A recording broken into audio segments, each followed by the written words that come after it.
नौकरी का इंटरव्यू देने जाकर लड़की ने जो किया।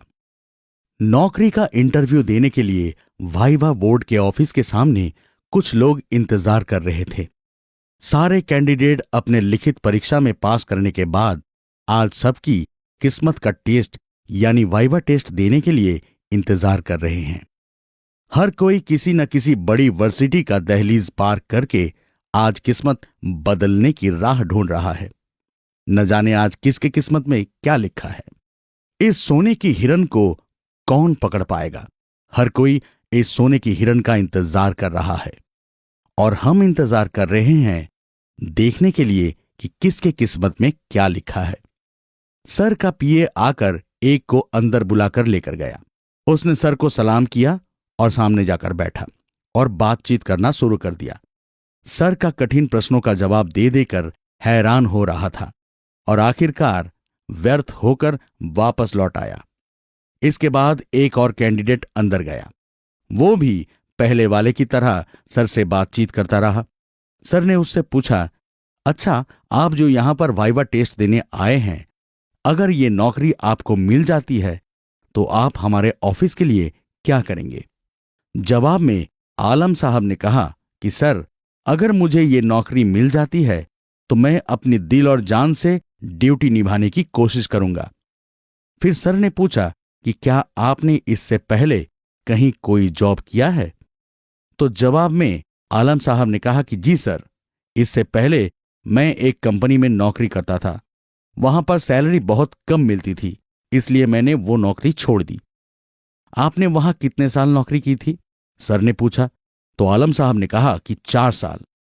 अब सर ने कहा, इस 4 साल में आपने ऐसा क्या काम किया जिसके लिए आपकी कंपनी का डेवलपमेंट नहीं हुआ और आपकी सैलरी नहीं बढ़ी? जो आदमी 4 साल में अपने आप को साबित ना कर सके वो हमारी कंपनी का लायक नहीं है। सर की बातें सुनकर आलम साहब ने अपना सर नीचे कर लिया। फिर सर ने कहा कि आपके जैसा कर्मचारी मेरे कंपनी के लिए ठीक नहीं है, आप जा सकते हैं। आलम साहब उठकर वापस लौट आए। इसके बाद एक और अंदर गया, जो अंदर जाकर चेयर में बैठने से पहले ही सर को सलाम किया और सर से बैठने की अनुमति मांगा। जवाब में सर ने बैठने को कहा। सर ने उसे भी पूछा कि अगर आपको यहां नौकरी मिलती है तो आप हमारे कंपनी के लिए क्या करेंगे? जवाब में उसने कहा कि सर, अगर मुझे ये नौकरी मिल जाती है तो मैं अपनी ड्यूटी से कुछ ज्यादा समय बढ़ाऊंगा अपना काम करने के लिए। इसके मुंह से ऐसी बातें सुनकर सर ने कहा, लेकिन क्यों?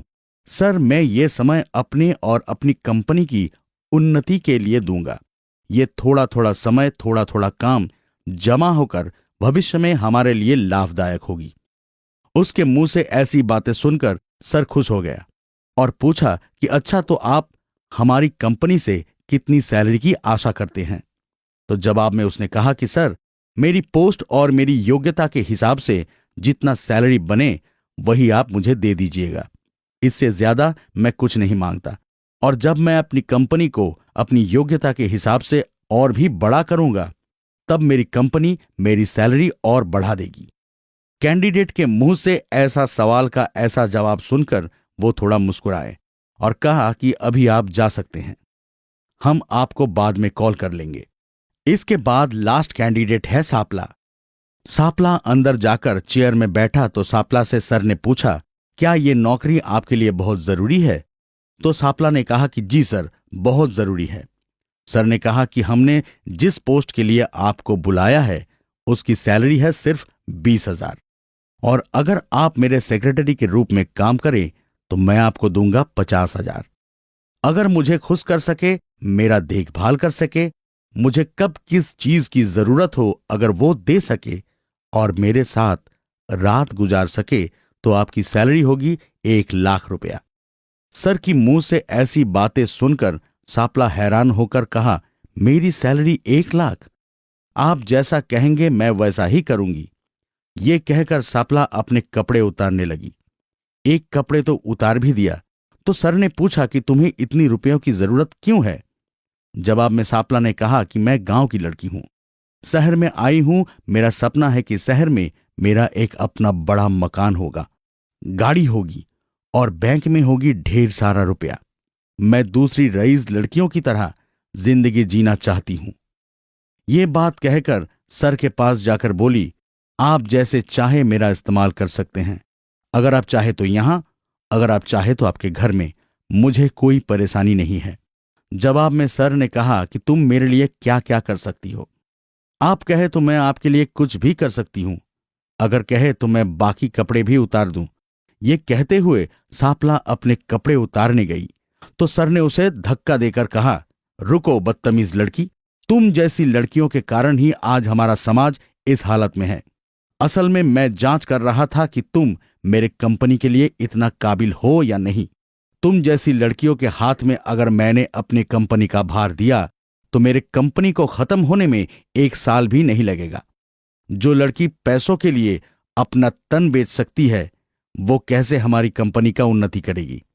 तुम इसी वक्त मेरे कमरे से निकल जाओ। मेरे कंपनी के लिए एक काबिल आदमी मुझे पहले ही मिल चुका है। यह कहकर सर ने सापला को कमरे से निकाल दिया। सर जाकर चेयर में बैठ गए और सोचते रहे कि इससे पहले वाला आदमी था मेरे कंपनी के लिए एकदम लायक आदमी, जिसको रिस्पॉन्सिबिलिटी देने से मेरी कंपनी का नाम रोशन होगा। तो दोस्तों, हमारी समाज में अभी भी ऐसी बहुत सारी लड़कियां हैं जो अपने स्वार्थ के लिए, अच्छी तरह से रहने के लिए अंदर ही अंदर बहुत घिनौने काम करती हैं, और इन लोगों के लिए ही हमारा समाज आज कलंकित है।